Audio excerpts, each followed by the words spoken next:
Hey everyone, welcome back to the Banana Thumbnail Podcast, where we bring thumbnails to life to crush the competition. Today we've got something really important to discuss that's been shaking up the creator community. Absolutely. We're diving into the 5 mistakes creators must avoid as Sora, a popular text-to-video platform, is shutting down. It's a huge topic, and I think a lot of people will relate to this. For sure, the upcoming phase shutdown has everyone on edge. You know, it's like building your entire content strategy around a single piece of software, only to wake up one day and find it gone.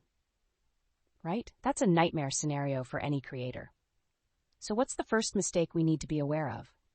Alex. Well, let's start with the reliance on free tiers. I mean, who doesn't love free software? But depending solely on a free version without a backup plan can be a massive pitfall. Wait. So what you're saying is that a lot of casual users were caught off guard because they didn't plan for the possibility that the service might change or disappear? Exactly. About 40% of users on Sora were just casual creators trying to whip up quick social media posts. They'd spend hours tweaking prompts only to hit confusing errors like insufficient credits. Talk about frustrating. Oh, wow. That sounds like such a waste of time, and I imagine they were limited to pretty low resolution too? Yep, stuck at 720p. That just doesn't cut it for serious video production.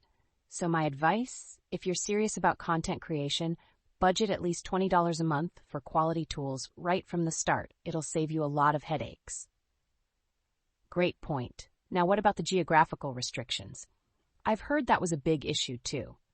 Oh, definitely. Many creators overlooked the fact that Sora was only available in 12 countries. This regional limitation led to about a 64% churn rate. They were missing out on almost 80% of the global market. Jordan. Wow. So a filmmaker like Sarah Lynn, who needed to generate clips for a festival in Europe, would have been completely blocked. That's a tough spot to be in. Exactly. She had 67 clips fail on her because of those restrictions. That's just heartbreaking when you're trying to meet tight deadlines. Okay, so how can creators avoid that pitfall? What's the fix here? Alex, it's all about building a reliable content pipeline. Many professionals faced strict API limits, even with higher tier plans. They'd pay big bucks but still hit caps on daily output, missing client deadlines as a result. That's crazy. So the key takeaway is to never build a client-facing workflow on an API that throttles output. You really need to test those limits before committing to a platform. Absolutely. And if you find yourself constantly hitting those limits, transition to tools with clear, transparent API limits. It's essential for a smooth workflow. Speaking of smooth, let's talk about budgeting. I feel like that's where a lot of creators stumble too. You're spot on. Many creators ignored the real costs associated with Sora, which were about 47 cents per 10-second clip. That's way above average for the market. Yikes. So what was the conversion rate for paid upgrades? Only about 4.2%. That's terrible. Compare that to something like Midjourney, which boasts a conversion rate of around 17%.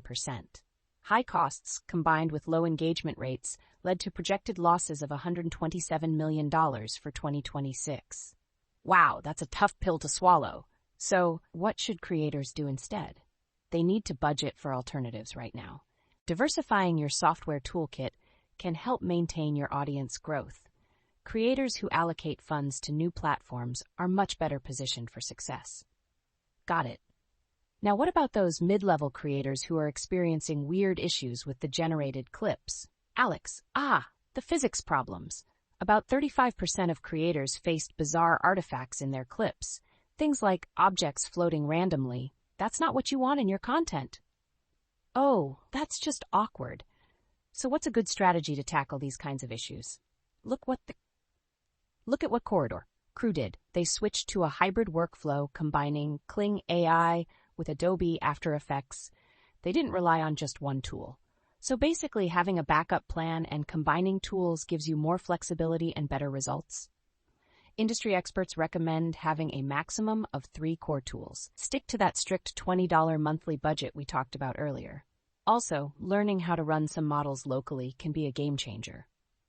That makes a lot of sense. It might take some time to learn new systems, but in the long run, it'll save a ton of headaches, right? Yes, with a solid hybrid workflow, you'll create higher quality content, save money, and meet your deadlines. Plus, you won't be at the mercy of a corporate server shutting down. So, to wrap it up, avoid relying solely on free tiers, be aware of geographical restrictions, understand your budget, test those API limits, and consider a hybrid approach. That's spot on. Thanks for breaking this down with me, Jordan. It's a lot for creators to think about, but these strategies can really help. Absolutely. And that's a wrap for this episode of Banana Thumbnail Podcast. Thanks for listening, and we'll catch you in the next one.